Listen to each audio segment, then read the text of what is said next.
আসসালামু আলাইকুম রহমতুল্লাহ। প্রিয় গাইস, যেখান থেকে আমার ভিডিওটা দেখতেছেন সবাইকে জানাই আন্তরিক শুভেচ্ছা ও অভিনন্দন। গত শুক্রবার রাত থেকেই ইসরায়েলি সেনাবাহিনী যে বর্বরতা চালাইছে ইরানের উপর, তার তীব্র নিন্দা জানাচ্ছি। তার প্রেক্ষাপটে ইরান আবার গত শনিবার ইসরায়েলের উপর ক্ষেপণাস্ত্র হামলা চালাইছে। ইসরায়েল চালাইছে 200-র অধিক বিমান। জর্ডান দিয়ে গেছে, আশেপাশে যত দেশ আছে। অথচ দেখেন আজকে মুসলমানের দেশ দিয়াই বিধর্মীরা গিয়ে মুসলমান মারে। আসলে মুনাফিকের স্থান জাহান্নামের সর্বনিম্ন স্থানে। আজকে ইসরায়েল এবং ইরান যে যুদ্ধ লাগে, তাহলে আমরা মুসলমান হিসাবে আমরা ইরানের পক্ষই নিব, আমরা ইসরায়েলের পক্ষ কখনোই নিব না। আজকে আমেরিকা বিভিন্ন বিধর্মীরা ঠিকই ইসরায়েলের পক্ষে নিচ্ছে, কিন্তু মুসলিম কান্ট্রিরা ইরানের পক্ষে নিতে পারলো না।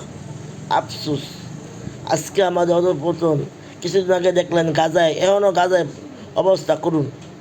মানুষ কীভাবে মারতেছে, মানুষের বিবেক, মানুষের বুদ্ধি আচ্ছা কই? মানুষ মুখে বলে, আসলে বিবেক দিয়ে মানুষ কেউ কাজ করে না। মানবতা ফেরিওয়ালা আসলে মুখ দিয়ে হয় না ভাই, মানবতা ফেরিওয়ালা হয়েছে কর্ম দিয়া।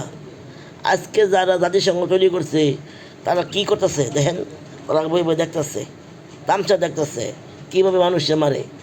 এই যে গাজায় এত হামলা করলো, এই তো মারলো, তারপর জাতিসংঘ কিছুই করতে পারলো না।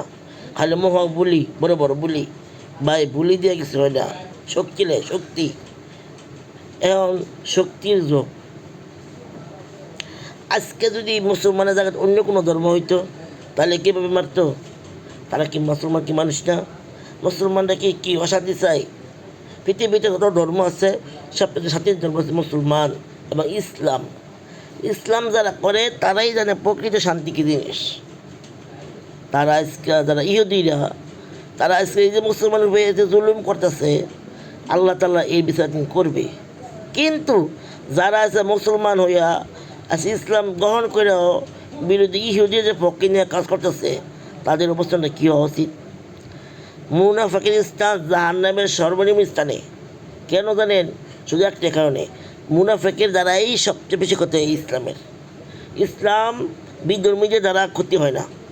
তারা যতটুকু ক্ষতি করতে না পারে তার চাইতে হাজারো গুণ বেশি ক্ষতি করে এই মুনাফিকরা। শুধু মুনাফিক নাম ইসলাম আছে দেখিয়েছে পৃথিবীর মাঝে আজকে আমাদের এই অধঃপতন।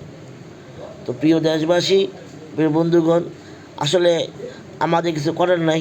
আমরা দোয়া করি ইরানকে আল্লাহ রক্ষা করুক, ইসরায়েলের বর্বরতা আল্লাহ ধ্বংস করে দেখ। এই দুনিয়াতে আমরা কেউ থাকবো না, মৃত্যুর পর প্রতিটা মানুষের কর্মফল ভোগ করতে হবে।